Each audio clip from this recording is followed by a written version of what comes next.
Bien, vamos a comenzar, sigamos.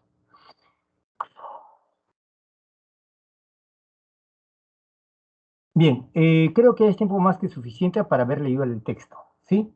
Creo que es tiempo más que suficiente para que hayan leído el texto. Entonces, en este texto que usted está viendo a continuación,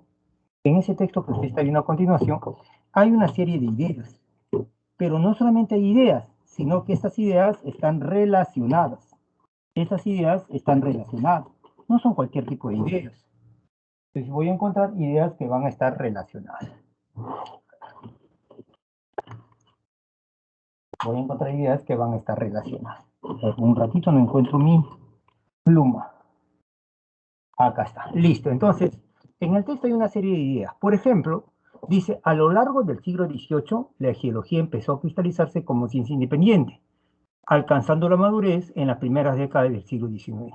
Si a mí me hablan del siglo XVIII, escúchame por favor, y me hablan del siglo XIX, la relación que hay es contigüidad. Cuando hay dos elementos que uno viene a continuación de otra, esa relación se va a llamar contigüidad. No se vaya usted a olvidar, ¿sí? No se vaya usted a olvidar, ¿sí? Te vuelvo a repetir. Ahorita yo no estoy preguntando cuál es el tema, cuál es la idea principal, sino lo que estoy preguntando es las relaciones que hay en el texto. Dice, a lo largo del siglo XVIII pasó tal cosa. En el siglo XIX alcanza la madurez en las primeras del siglo XIX. Entonces, 18 y 19 es una relación de contigüidad. Ahora, cuando a mí me dicen que a lo largo del siglo XVIII la geología empezó a cristalizarse como ciencia independiente, ¿qué quiere dar a entender, por ejemplo, que en el siglo, XVII, ¿qué pasaba? A ver, respóndame, por favor. A ver, respóndame, por favor. ¿Sí?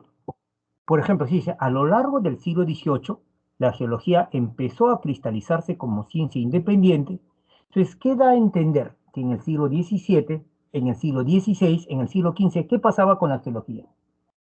A ver, respóndame, por favor.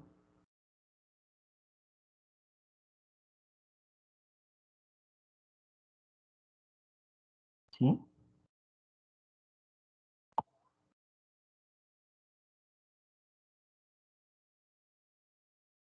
¿Qué me puede decir usted?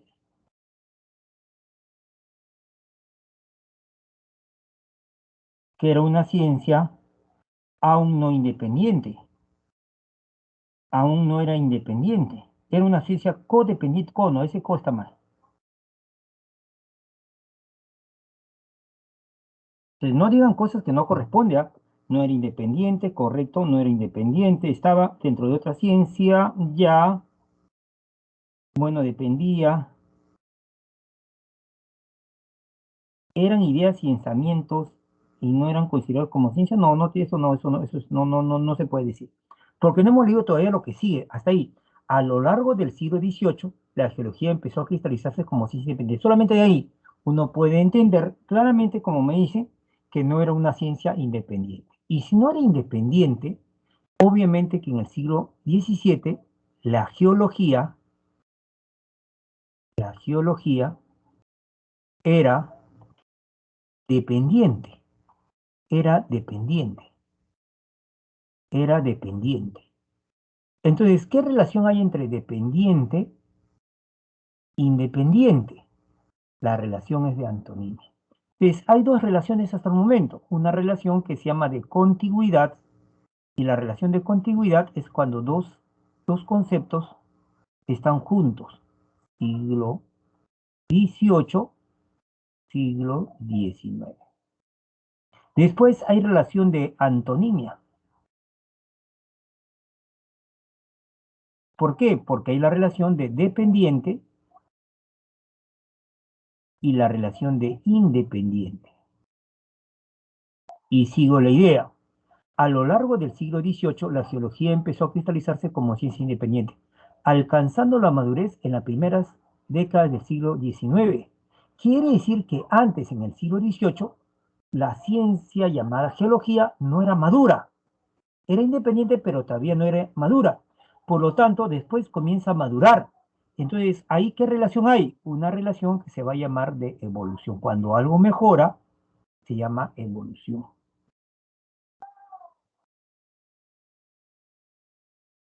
No, Carlos Manuel, hasta el momento no hemos dicho.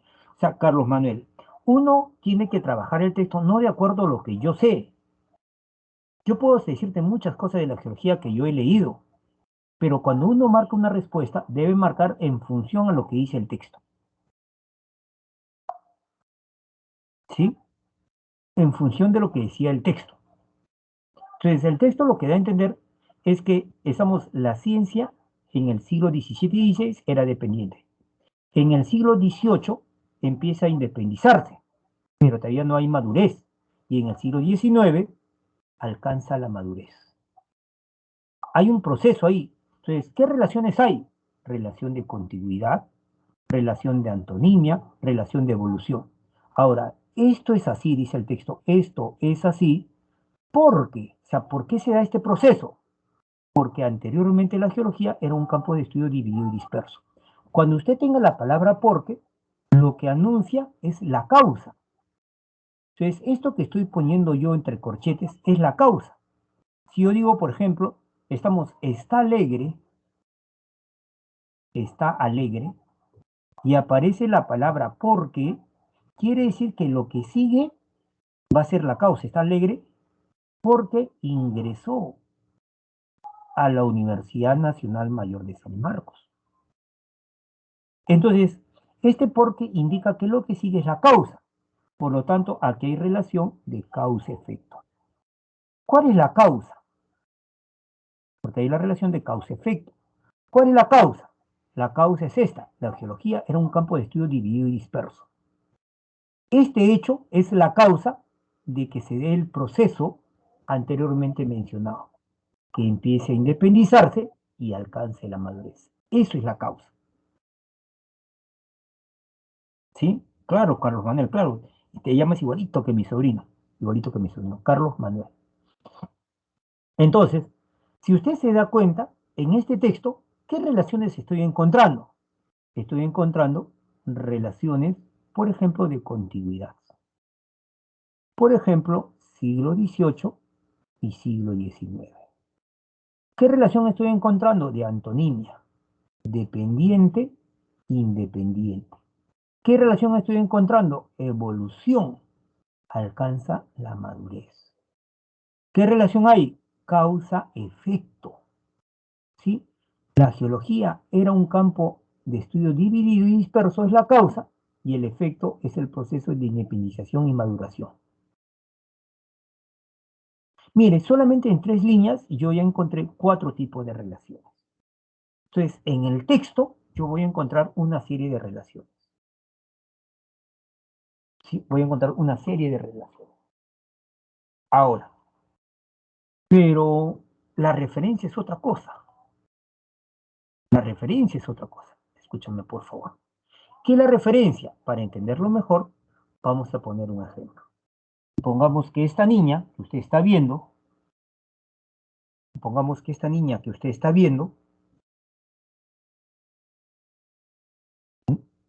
él le dice lo siguiente, ¿no? Por favor, alcánzame eso. Le pregunto, ¿qué se entiende por eso? ¿Qué será eso?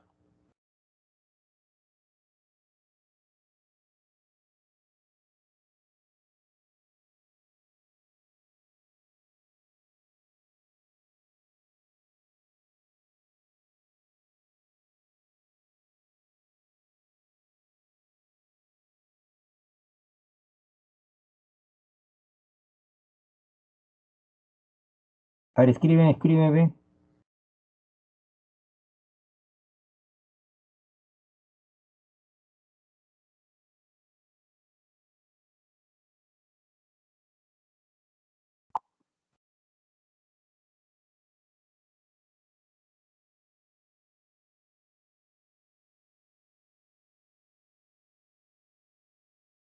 A ver qué dice. A ver, ¿qué me han escrito acá? A ver. El bolso, la cartera, un objeto. Claro que un objeto, alcánzame, eso va a ser un objeto, pues. No te pases, pues, no te pases.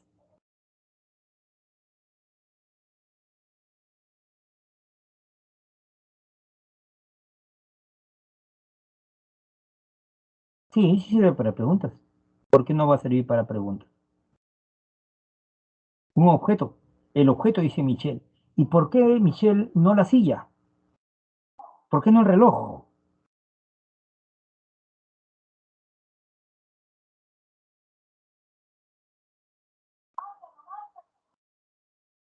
Objeto muy, muy genérico, muy genérico. Cartera, bolso. ¿Por qué la cartera, el bolso? Estoy leyendo todo, me he puesto bastante. Cartera, porque la veo bien vestida. Eso es relativo. Hay personas que se visten así todos los días. De repente para algunos es bien vestidas, para otros no. Puede ser que esté en el jardín de su casa.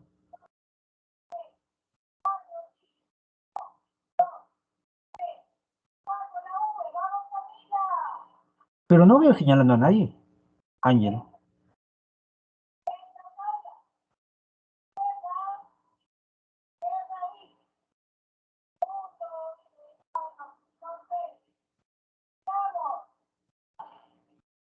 ¿Mm? Profe, es contexto. No sé, podría ser el jardín de su casa. Sí. Entonces, como ahí por ahí me están diciendo, si ella dice por favor alcánceme eso podría ser la silla, podría ser el reloj, podría ser el bolso, ¿sí? Pero ella tiene que señalar, o sea, si dice alcánzame eso y ahí señala ahí, está bien, ¿sí? Esta actividad de acá, esto de acá, es lo que se llama la referencia, ¿sí? Si dice alcánzame eso, bueno, pero si dice alcánzame eso y hace esta señal, ahí es reloj. Por lo tanto, la referencia se entiende así como esto de acá, chicos, señalar. La referencia es esto, señalar, el acto de señalar. Claro, pero si ya señala, ya no puede ser cualquiera de los tres. ¿Por qué no podría tener sentido que pida un despertador? Oye, alcánceme eso, quiero ver el despertador, quiero ver qué hora es exactamente, está muy lejos.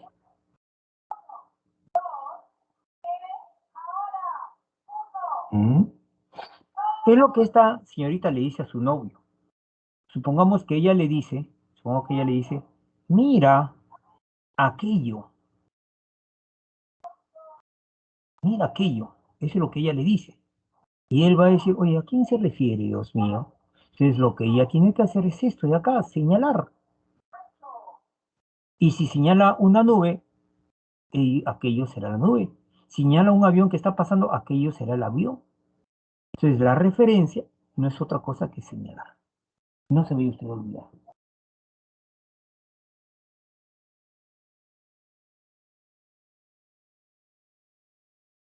¿Mm? Tendría que señalar. Ahora, escúchame por favor. Entonces, quiero que recuerde eso usted. Referencia y señalar. Esto quiero que lo recuerde, lo remarque, por favor. Quiero que no lo remarque. Esto es referencia, señalar. No se vaya usted a olvidar. ¿Sí? ¿Sí? Referencia y señalar. Ahora, vamos a hacer. Voy a suponer, voy a suponer, ya Raúl, ya. Ahora, la referencia también se entiende así. Supongamos que tienes que ir a una fiesta, a un privadito. Yo sé que ustedes no van a privadito, ustedes se están dedicando a estudiar, pero supongamos que te invitan a un privadito, un cumpleaños de una amiga, ¿sí? Y te dan la dirección. Tú no conoces mucho y vas a pedir referencias. Claro, te van a pedir referencias. Te pueden decir, por ejemplo, oye, el lugar queda, estamos en tal distrito por tal parero, pero queda a una cuadra del banco de crédito. Oye, a 2 cuadras de un parque enorme. O al frente de una bodega grande. ¿Qué le estás dando? Referencias. Te está dando referencias. Te pregunto, en el ejemplo dado, ¿qué se entiende por referencia? ¿Qué se entiende por referencias?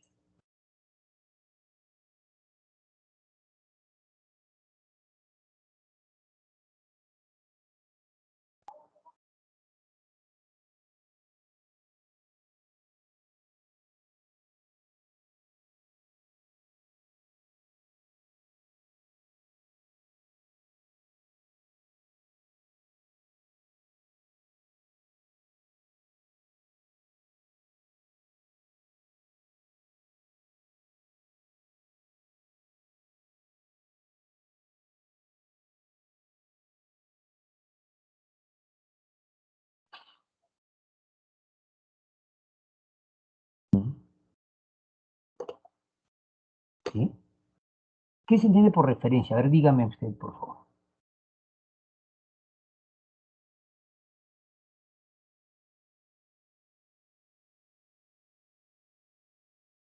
Lugares cerca a la ubicación.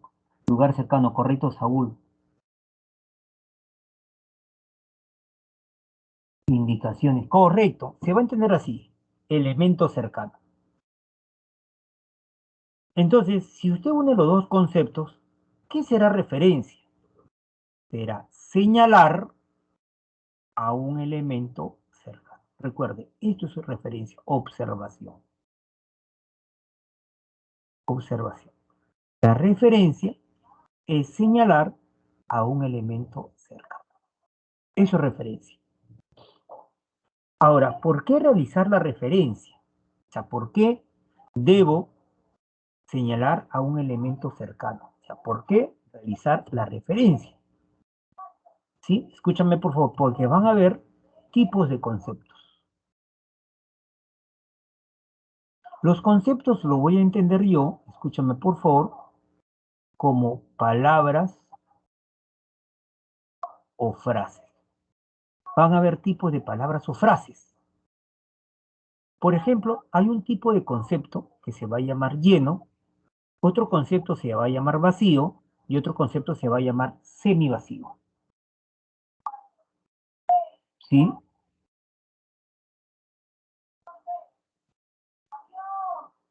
Escúchame bien, ¿ah? Hemos dicho que referencia es señalar a un elemento que estamos cerca. Eso es referencia. Referencia es señalar a un elemento cercano. No te vayas a olvidar. Eso es, recuérdalo, señalar a un elemento cercano. Ahora, ¿sí? Ya habíamos dicho también que iban a haber tipos de conceptos. Conceptos llenos, vacíos y semivacíos. ¿Qué es un concepto lleno? Es un concepto que tiene significado. Por ejemplo, si yo te digo, ¿tienes idea de lo que es correr? No me digas qué es, simplemente sí, profe, sí entiendo qué es correr. ¿Entiendes lo que es correr? ¿Qué me dirías tú?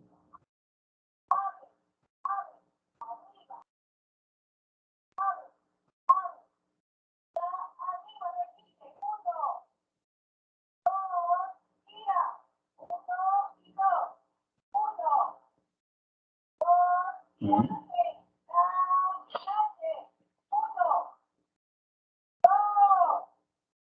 Sí, colaboro, sí, sí, sí, sí, sí. Perla, Yelén, sí, sí, tengo la idea. Yo lo entiendo más o menos como una actividad similar a esta. Esto es correr, claro. Y si a mí me dijeran Pegaso, también lo entiendo como un caballo con alas. Sí tengo la idea. Si a mí me hicieran el color azul, azul, también entiendo lo que es azul. Entonces, ¿por qué se le van a llamar conceptos llenos? Se le llaman conceptos llenos porque tienen significado pleno. Sé que es correr, sé que es Pegaso y sé que es azul. Correcto, Carlos, tengo en la mente lo que es correr, claro, ¿sí? Esa idea que tienes en mente se llama significado, tiene significado pleno. Eso es un concepto lleno. En cambio, si yo dijera este concepto, eso,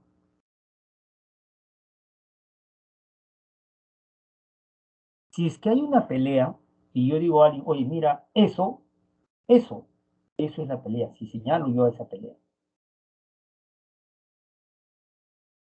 Si alguien duerme en una banca, yo digo, mira eso será el acto de la banca. Eso podría ser un accidente, podría ser el acto de dormir en una banca, eso podría ser un arco iris. Mira, eso.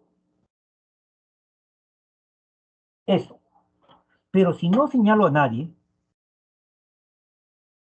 eso, ¿qué podría significar? Podría significar eso. Como dice Saúl, carece de significado. No tenemos la idea. Eso. Trata de pensar, ¿qué sería eso? Correr, sí, Pegaso, sí, azul, sí, pero eso, igual que ahí podría ser una esquina, ahí te voy a encontrar, ahí podría ser la azotea, ahí vas a hacer ejercicio, ahí podría ser en sentido metafórico mi corazón, ahí estarás tú, pero ahí no tiene significado, ¿correcto? ¿Sí? Igual que el otro, no tiene significado. Entonces se le llaman vacíos porque carecen de significado, carecen de significado. Entonces, ¿qué es un concepto lleno? Tiene significado. ¿Qué es un concepto vacío? Carecen de significado. Y el semivacío tienen significado, tienen significado, tienen significado. Pero no es pleno. Por decirlo así, está borroso. Por ejemplo, el objeto. Significado medio, ¿correcto, Saúl? El objeto, sabemos que el objeto no es un animal, no es una planta, no es una persona, el objeto es una cosa, pero no está muy claro. Si yo te digo, alcánzame el objeto, ¿sí? Otro significado, pero no está muy claro. Por ejemplo, dicho suceso, o por ejemplo, dicho el personaje.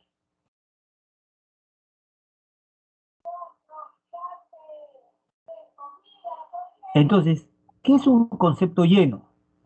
Ahora sí, resaltamos, un concepto lleno es el que tiene significado pleno. Ese es el lleno.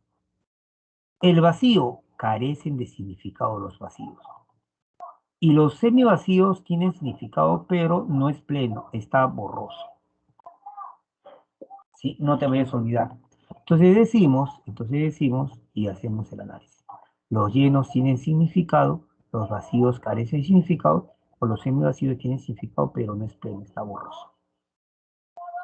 Ahora te pregunto, significado uno, 2 y 3. Te pregunto, ¿cuál de los tres necesita referencia? ¿Cuál o cuáles de los tres necesita la referencia? ¿Cuál o cuáles de los tres necesitan la referencia? ¿El lleno, vacío o semivacío?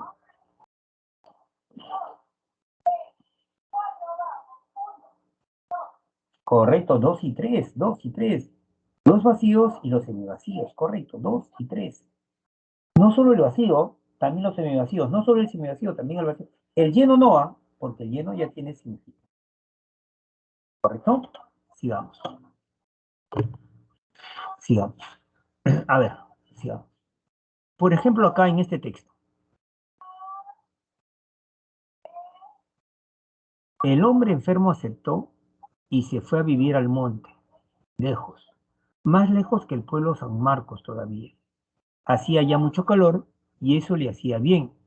Vivía solo en el bosque y él mismo se cocinaba. Mira, el hombre enfermo aceptó y se fue a vivir al monte, lejos, más lejos que el pueblo de San Marcos todavía. Hacía ya mucho calor y eso le hacía bien.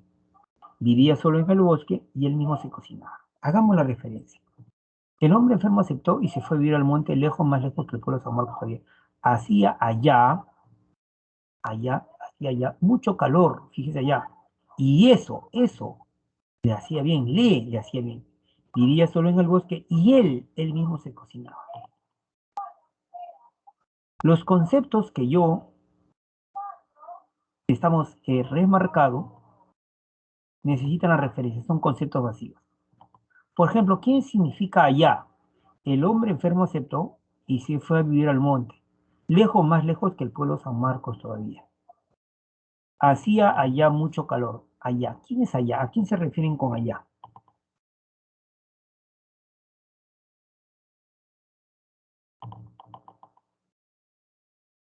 No es el pueblo San Marcos. El lugar es muy genérico, muy vacío. Correcto. El hombre enfermo aceptó y se fue a vivir al monte, lejos, más lejos que el pueblo San Marcos todavía. Hacía allá mucho calor. Y allá se refiere obviamente que al monte. Hacía allá mucho calor. Entonces se refiere a él, pues.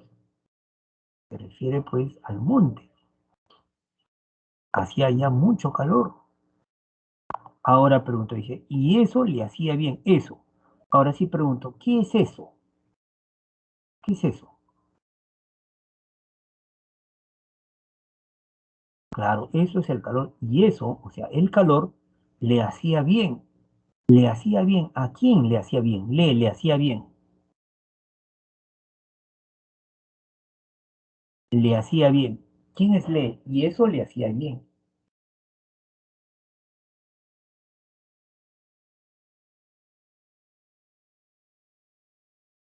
Y eso le hacía bien. Correcto, correcto al hombre enfermo. Y eso le hacía bien al hombre enfermo. Vivía solo en el bosque y él mismo se cocina, él, el hombre enfermo. Eso es referencia.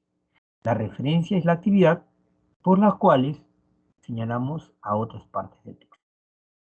Ahora sigamos. Clases de referencia.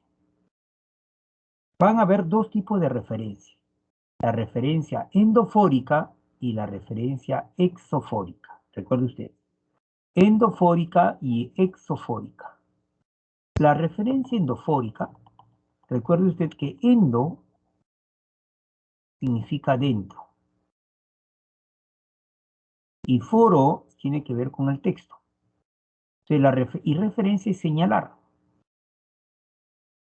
Entonces, la referencia endofórica es cuando señalas dentro del texto, dentro del discurso. Y la palabra exofórica, referencia, recuerde que es señalar. Y exo es fuera y foro es texto. Entonces, es señalar hacia un elemento fuera del texto. Pongamos un ejemplo de lo que es referencia endofórica y de lo que es referencia exofórica.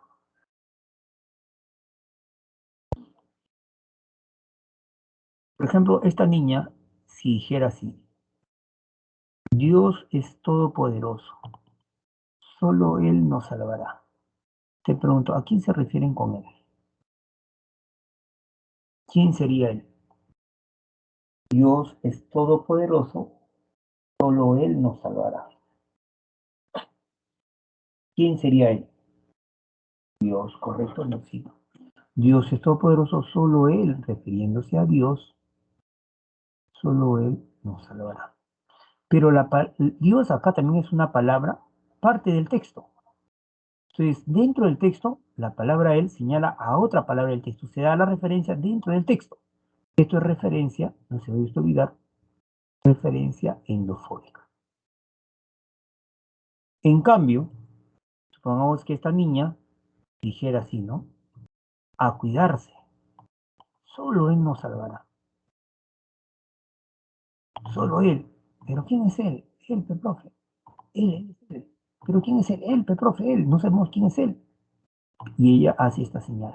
Seguramente se refiere a Diosito también, pero no estoy señalando dentro del texto, estoy haciendo una referencia exofórica. Ojalá que se me esté entendiendo hasta acá. Claro, sí, pero ¿y si ella señala? ¿Mm? Ahora, yo te pregunto, en el examen de admisión, ¿qué vamos a practicar más? ¿La referencia endofórica o exofórica? Repito, uno, la endofórica o dos, la exofórica. ¿Cuál es lo que vamos a realizar en el examen de admisión? ¿Qué referencia vamos a hacer en el examen de admisión? ¿La endofórica o la exofórica?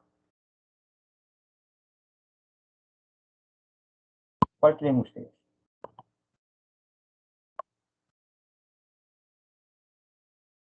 ¿Ah? La endofórica, pues la endofórica. No, no la exofórica, la endofórica. La endofórica. ¿La exofórica acaso vamos a señalar fuera del texto cuando estemos en el examen de admisión? No, chicos. Vamos a hacer la referencia, pues. ¿Sí? No se vaya usted a olvidar. Por ejemplo, a ver, pongamos ejemplos. ¿Sí? Sencillos primero. A ver, las mariposas revoloteaban cerca de mis ojos, me molestaban. Estas, sin embargo, no me impedían observar a los enemigos. Fíjese la palabra esta, la palabra los, ¿no? Contarlos, contarlos.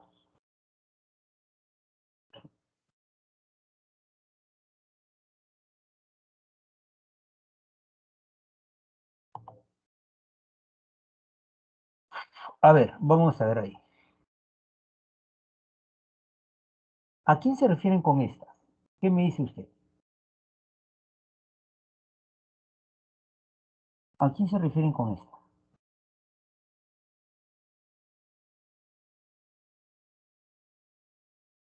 Claro, estas se refieren pues a las mariposas.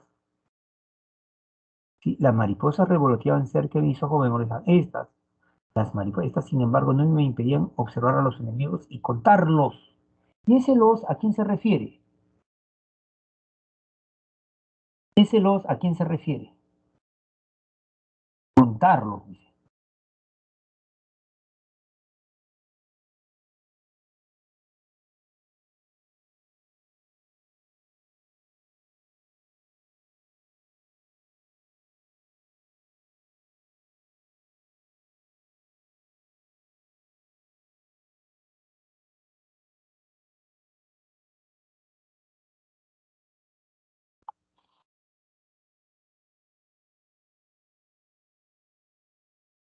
Claro, claro, claro. Sí, las mariposas revoloteaban cerca de mis ojos, me molestaban. Estas, refiriéndose a las mariposas, sin embargo, no me impedían observar a los enemigos y contarlos a los enemigos. Claro, ahí está la referencia. A ver, segundo ejemplo. A ver, lea el segundo ejemplo, por favor. Quiero que lo leas primero. Léelo primero.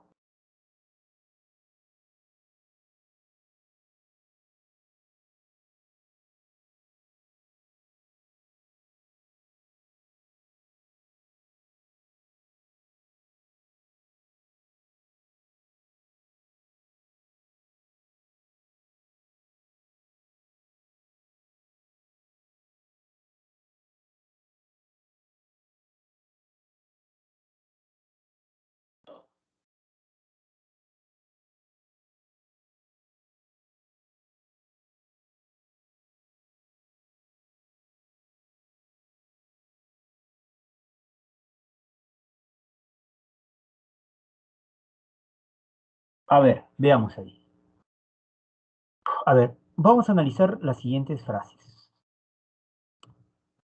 Vamos a ver acá. A ver, los aztecas fueron los primeros en mascar el chitli.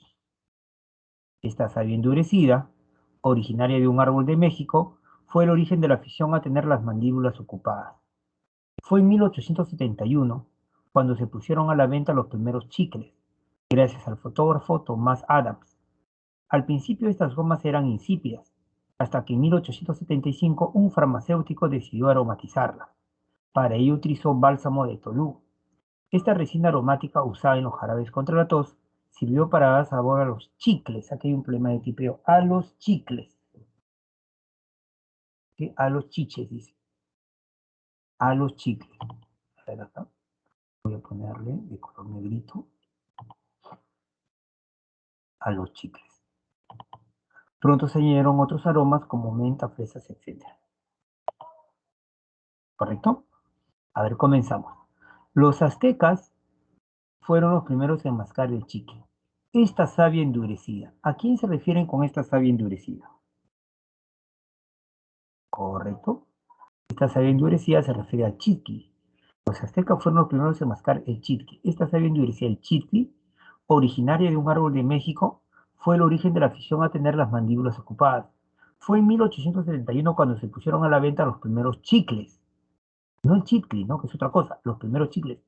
Gracias al fotógrafo Thomas Adams. Al principio, estas gomas. ¿Quiénes son estas gomas? Correcto, Perla, Lady, Daniel, ¿no? Ahora, ¿quiénes son estas gomas? Estas gomas. Obviamente que estas gomas se refieren a los chicles. Al principio los chicles eran insípidas. Al principio estas gomas, los chicles de estas gomas eran insípidas. Hasta que en 1875 un farmacéutico decidió aromatizarlas. ¿Aromatizar qué cosa?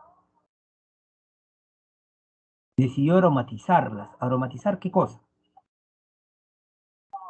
Aromatizar a los chicles, correcto.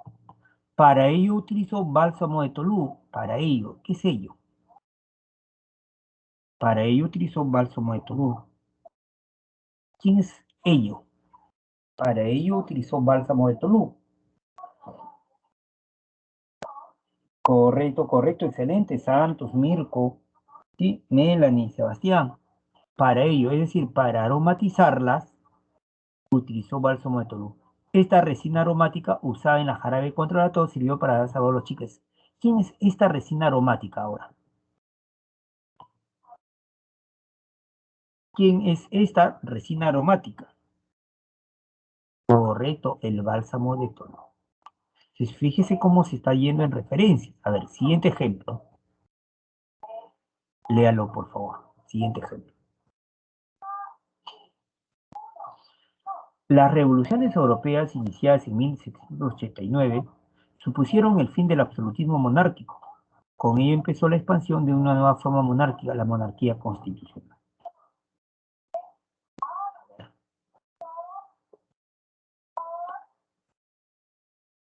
Y la nueva forma monárquica. A ver. Las revoluciones europeas iniciadas en Francia en 1789 supusieron el fin del absolutismo monárquico. Con ello,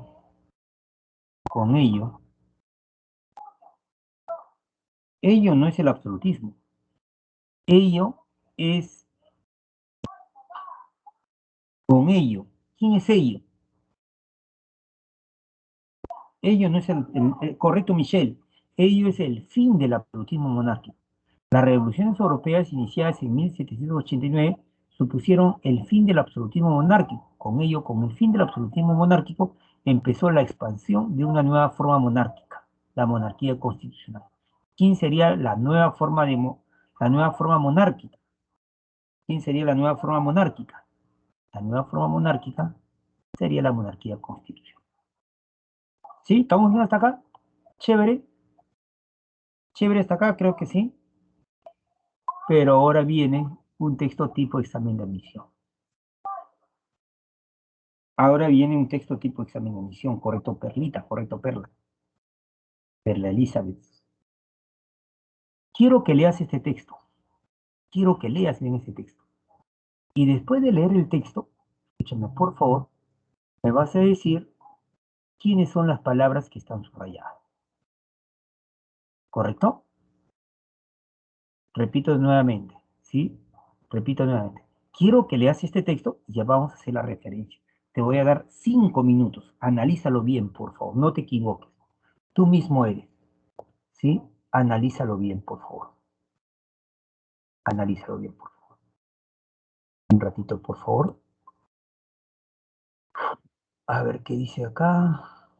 Un ratito. A ver, a ver, a ver, a ver. Un toque, por favor, ya. No sé qué ha pasado.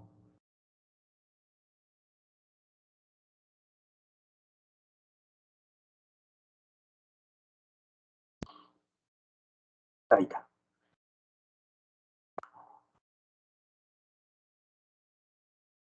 Ahora sí. ¿Sí? Analice el texto, por favor, y responda, ¿ya? Vamos.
A ver, chicos, listo, ya habrán estado, por favor, analizando.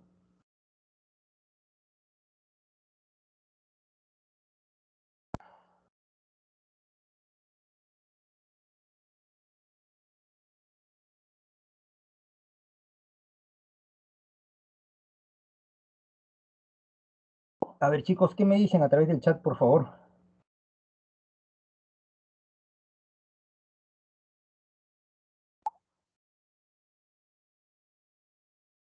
Ahora sí, vamos a ver qué han escrito en el chat. Lo que pasa, no sé, este chat me regresa todo al inicio de lo que hemos conversado.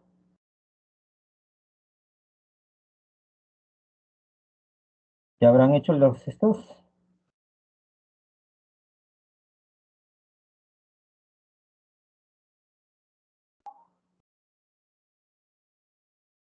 Ujú.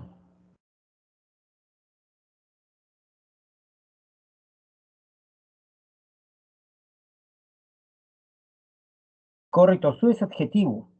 O sea, no estoy haciendo un análisis gramatical, ¿ah? Si no estoy diciendo a quién se refiere, no estoy diciendo si es sustantivo. Por ejemplo, la palabra correr es un verbo. Yo no estoy diciendo qué es gramaticalmente, sino qué significa, a quién se refiere. Entonces vamos a leer el texto y dice así. Escúchame, por favor, quiero que me escuches bien, ¿ah? Quiero que me escuches bien. Vamos a leer el texto y quiero que lo escuches bien. A ver, mira lo que dice. Todo desarrollo científico solo puede entenderse admitiendo que su punto de partida, su es un adjetivo posesivo. No.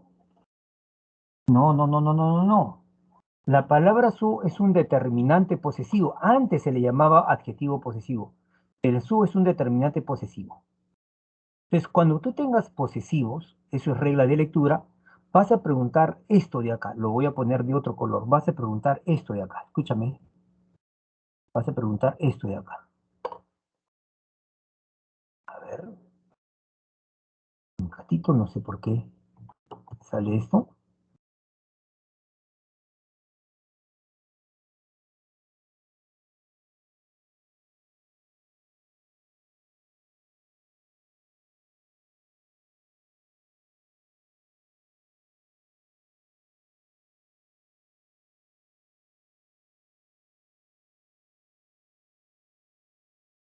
Mm, ya, un ratito, chicos. Voy a nuevamente.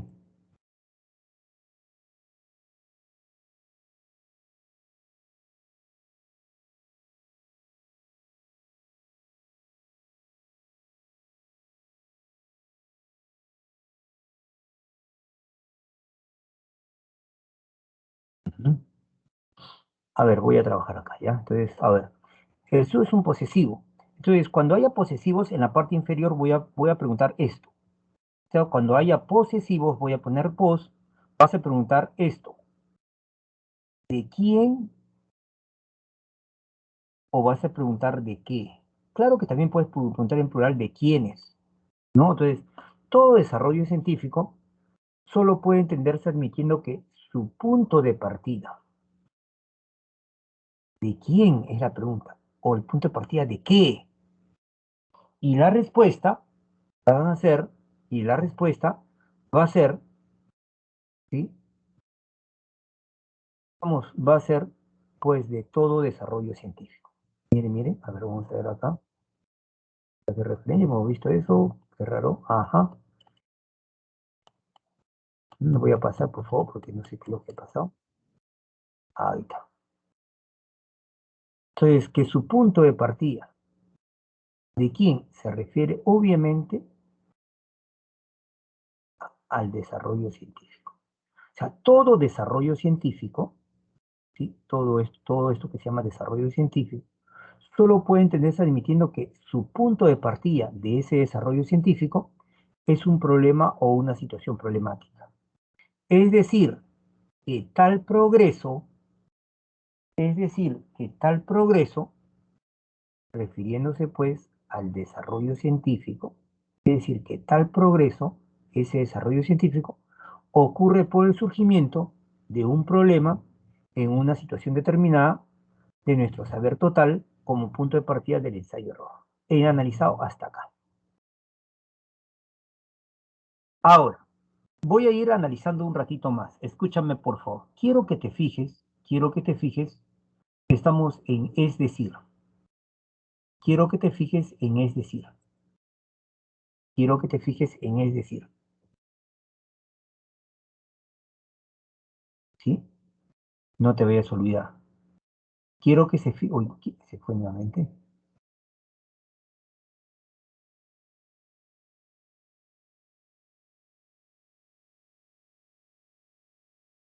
Ahí está.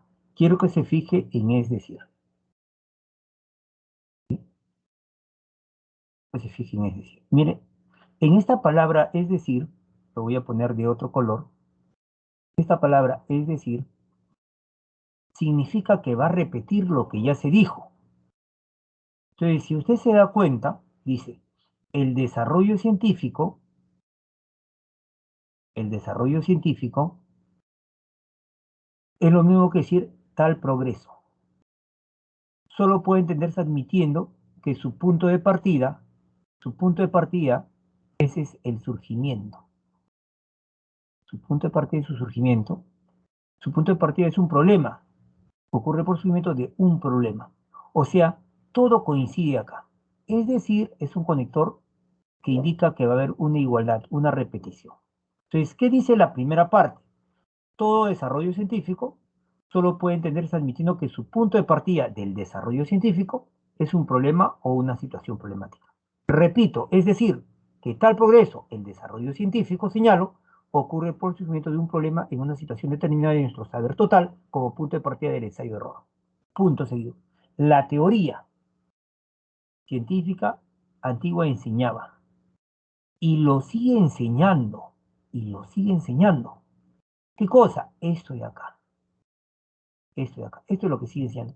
Lo que estoy poniendo entre paréntesis, que el punto de partida de la ciencia es nuestra percepción sensorial o la observación sensible. Esto es lo que enseñaba, estamos, y lo sigue enseñando. ¿Qué cosa? Eso. Esto que de repente voy a resaltar, escúchame, lo voy a resaltar de otro color. Esto de acá, esto. El punto de partida de la ciencia es nuestra percepción sensorial o la observación sensible. Eso es lo que enseñaba. Ahora, el texto sigue, escúchame por favor. Esto suena a primera vista razonable y convincente. Esto. ¿Qué cosa es esto? Lo que la ciencia antigua enseñaba. ¿Y qué enseñaba? Esto de acá. El punto de partida de la ciencia es nuestra percepción sensorial o la observación sensible. ¿Sí? Ahora, sígueme escuchando por favor. Cuando usted lee un texto, debe diferenciar entre lo que el autor dice y lo que el autor dice que otro dice.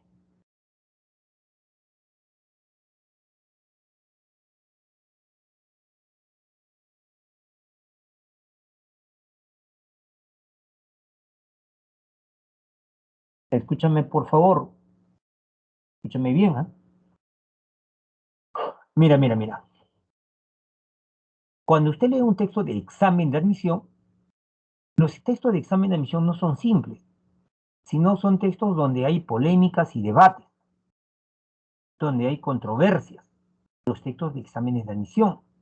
Entonces, una cosa va a ser lo que el autor dice, lo que él piensa, y otra cosa es lo que él dice que otros dicen.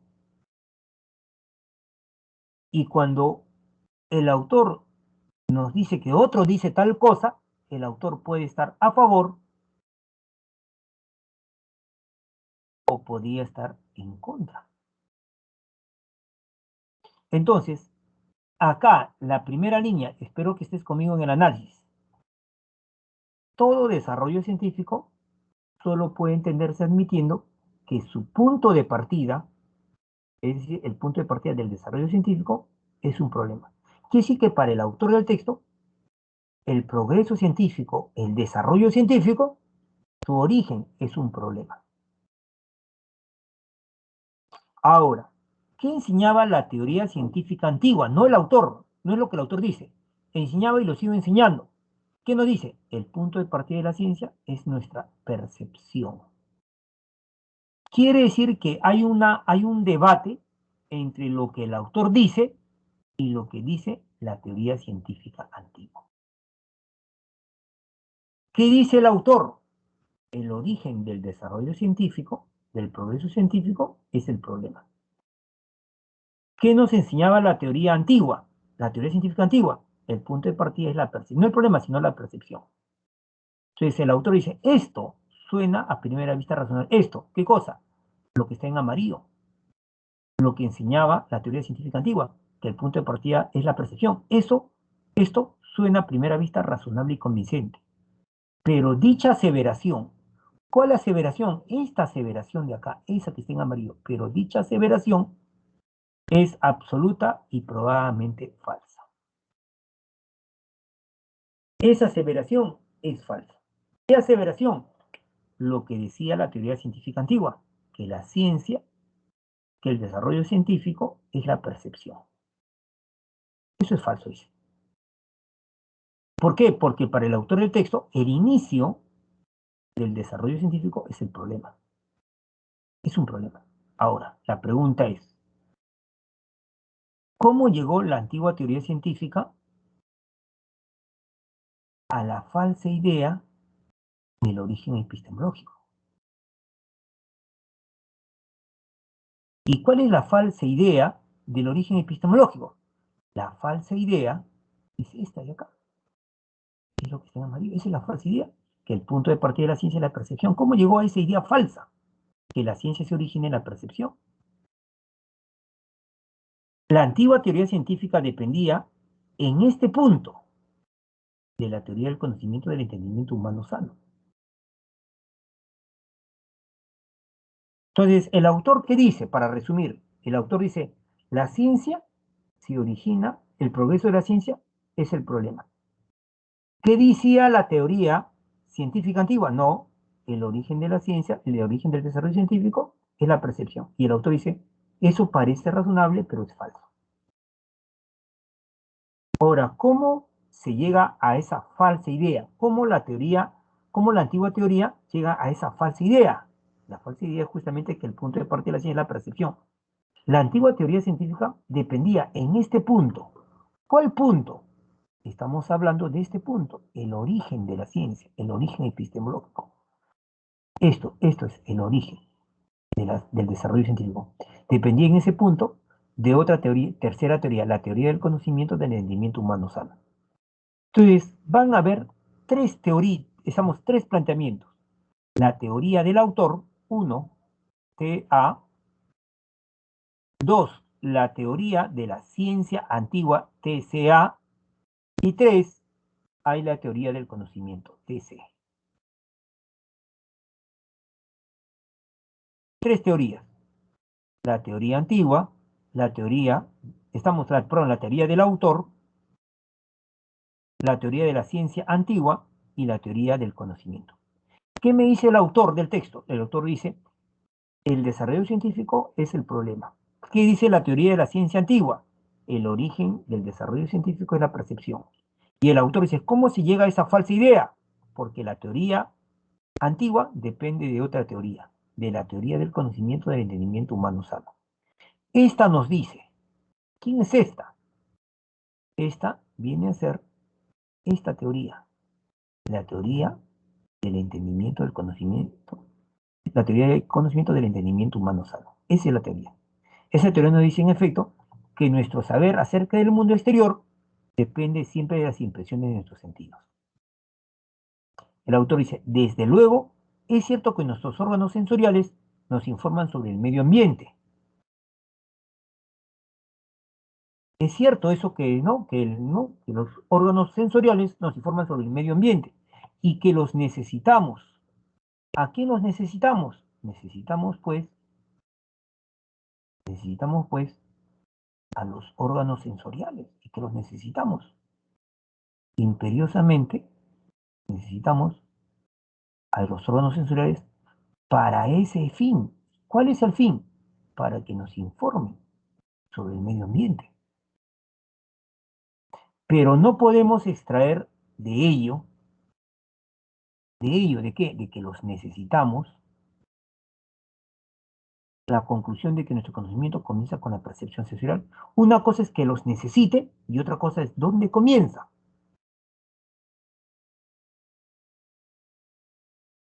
Por el contrario, nuestros sentidos son desde el punto de vista teórico evolutivo herramientas que se han desarrollado para resolver determinados problemas. Quiere decir que el autor se mantiene en su idea de que la ciencia se origina en el problema y no en la percepción.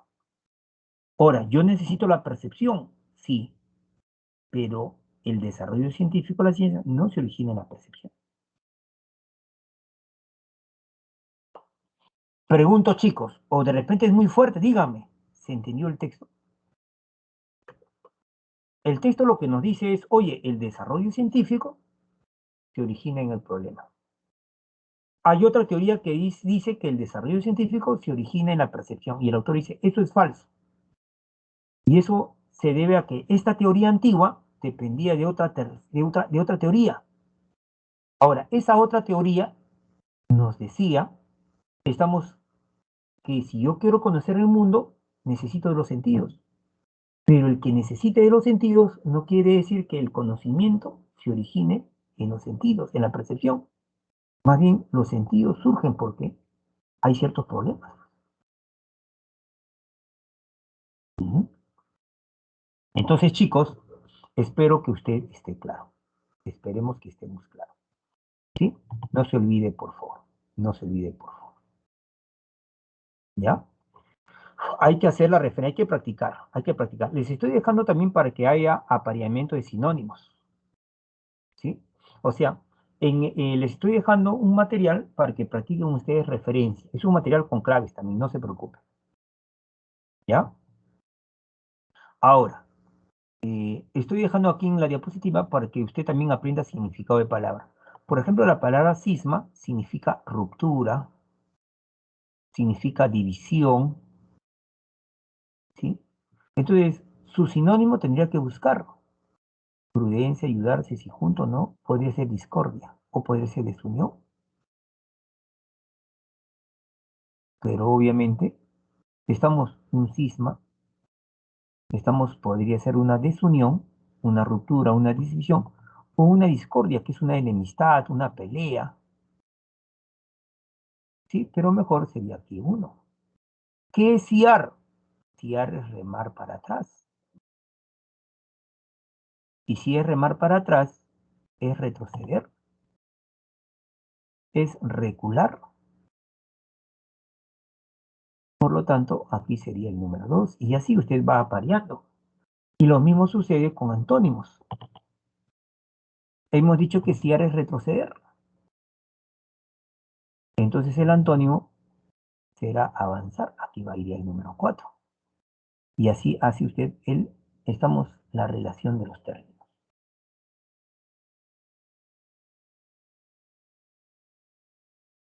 A ver, Michelle, seguramente te refieres a esto, ¿no es cierto, Michelle?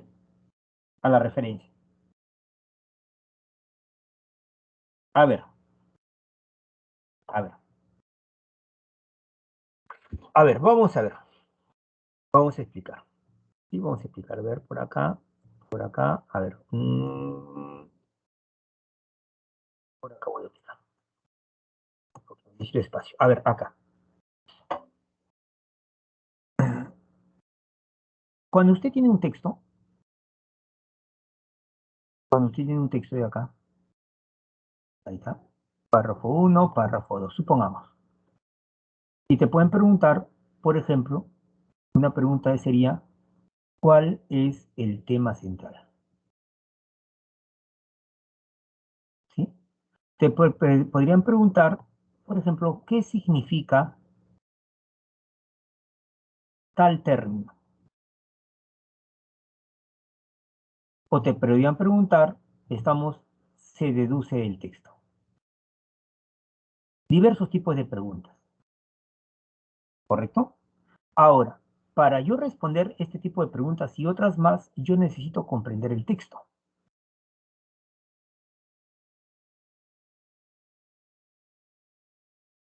¿sí? Entonces, ¿para qué yo hago referencia? O sea, ¿para qué yo digo, por ejemplo, estamos a la hora de leer, porque yo digo, por ejemplo, yo digo, esta palabra se refiere a esto. Esta palabra se refiere al de acá. Este término se refiere al de acá. ¿Por qué señalo? Para comprenderlo. Y si yo logro comprender el texto, porque la palabra texto, ¿sí? Se origina, estamos de la palabra textum en latín. Y textum en latín, ¿qué significa? Tejido. ¿Y qué estamos haciendo al leer? Estamos destejiendo el texto para comprenderlo. Y si yo comprendo, respondo las preguntas. ¿Correcto? Ahora, también te podrían preguntar, por ejemplo, ¿qué palabra significa en el texto? Y tú podrías hacer la referencia para responder qué significa tal palabra. Te pueden preguntar cuál es el tema central del texto. Y si tú te das cuenta, oye, que la mayoría de las flechas se refieren a una palabra, supongamos que la mayoría de las flechas se refieren a esta palabra, a esta palabra, a esta palabra, entonces ese es el tema central. Entonces la referencia te va a permitir responder las preguntas. Te puede permitir saber el significado de una palabra. Te puede servir para deducir, porque si no comprendes, no deduces. Esto es como matemáticas, chicos, esto es como matemáticas. En matemáticas, ¿a usted le interesa la clave o te interesa el proceso?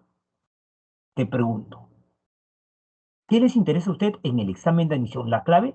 Porque hay profesores que mandan a leer 10 textos, lean, y después dice la 1 es la A, porque el texto dice tal cosa, el 2 es la B. Recuerde que ningún texto que se enseñe en la Academia Pitágoras, ni en ninguna academia, ni en el Centro Pre de San Marcos, ni en ningún centro pre puede venir en el examen de admisión. Si no, uno puede denunciar. No se puede repetir, ni siquiera los textos que se dan en el centro preuniversitario. Entonces, hay profesores que le dan la clave de ese texto, pero a usted no le interesa la clave, a usted le interesa el proceso. Supongamos que matemática te da 20 problemas y al final te dice la clave de la 1 es la A, la 2 la B, la 3 la C y la 4 la D. ¿A ti te interesa la clave o el proceso? Porque te pueden venir problemas similares con otros datos y tú tienes que aprender los procesos. Claro, es un proceso de lectura. Es el acto de señalar dentro del texto. Van a haber dos clases más todavía de referencia. Esta es la primera parte, simplemente. Referencia es señalar. ¿Correcto, chicos? Ahora, Daniel, tú me hablas de sinónimos de primer grado y segundo grado. No hay fuente académica en que hablen, estamos sinónimos de primer grado, segundo grado, ni tercer grado, ni cuarto grado. Los sinónimos se clasifican de muchas maneras. ¿Sí? Hay, por ejemplo, lo que se llama la sinonimia absoluta y la sinonimia relativa.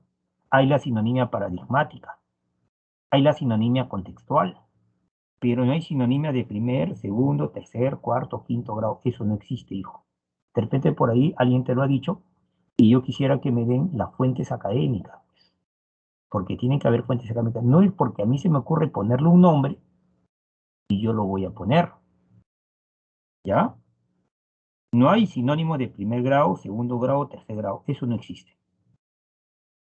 Hay sinónimos lexicales, hay sinónimos contextuales, hay sinónimos absolutos, hay sinónimos relativos, ¿sí? Hay diversas clasificaciones. Hay sinonimia metafórica, ¿sí? Pero lamentablemente San Marcos ya no toma sinónimos como preguntas de examen de admisión. Todo es comprensión de textos. ¿Correcto, chicos? Bien, sin más, yo me voy retirando. Muchísimas gracias. Muchas gracias, chicos. Y nos vamos yendo, por favor. Muchísimas gracias. Ya, den examen, por favor. Es importante que den examen, por favor. Es importante que den examen. Es importante que den examen. Chicos, gracias a ustedes. Den el examen, por favor. ¿Ya? Yo ahorita, chicos, les pido, por favor, a ver.